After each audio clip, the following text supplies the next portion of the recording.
So a little bit of a different video today, something I wanted to upload in conjunction with my impressions for Borderlands 4 that can be viewed either as a supplement to that video or as something completely standalone. Either way, the purpose of this video is to provide you with context to any future videos I make regarding the Borderlands franchise. It's really important for me to be able to highlight my experience with any game series I've played because it maintains the pillar of honesty that I want to continue to build this channel around. I'm going to be talking about these games in order in which I played them, not in the order that they were released. Starting with Borderlands 3, a game I really struggle to recall how it made me feel. Explicit neutrality is the most apt description I can muster. Unfortunately, I can't give you a definite analysis of the core mechanics because I just don't remember it. And since I played Borderlands 3 long before I started working on my YouTube channel, I can't look back on any notes or footage for guidance.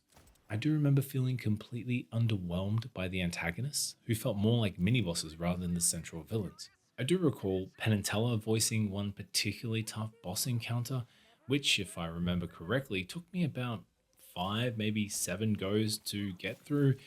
So in that case, Borderlands 3 is more like Dark Souls. Jesus, don't quote me on that. So, onto Tiny Tina's Wonderland, a game I started off loving. Before that sentiment nosedived off a cliff into absolute disdain.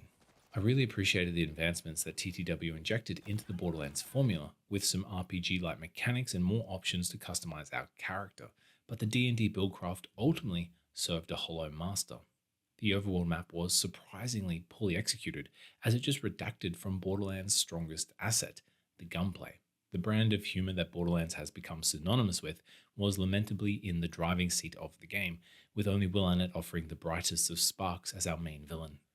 And then there's the art direction, which I genuinely disliked in Tiny Tina's Wonderland.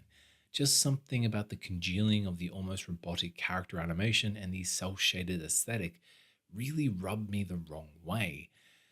All of that leads me into Borderlands 2, which I just released a review on shortly before the release of Borderlands 4.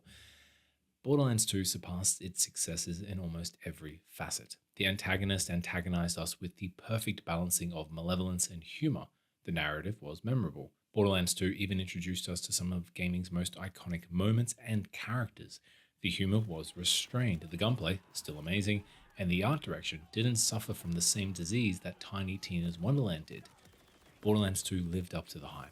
While by no means a perfect experience, it was certainly an extremely fun one.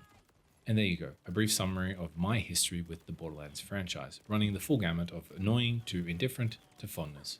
Now you may be asking yourself, why didn't I mention the original Borderlands game or the pre-sequel? And that's easy, because I never played them. But one day, I hope to change that.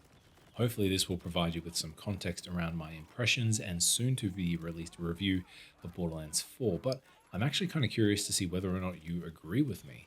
What's your favorite Borderlands game and why do you keep coming back to the series? Anyway, that'll be it for this video. Thank you so much for watching and I hope you have a fantastic day. Now, who needs a drink? I'd love to get comfortably sauced, but this keg ain't it. Let's go see what old Sammy's got on offer. Sorry, Shams. The Rippers didn't appreciate their newfound sobriety. But everyone else is headed back your way.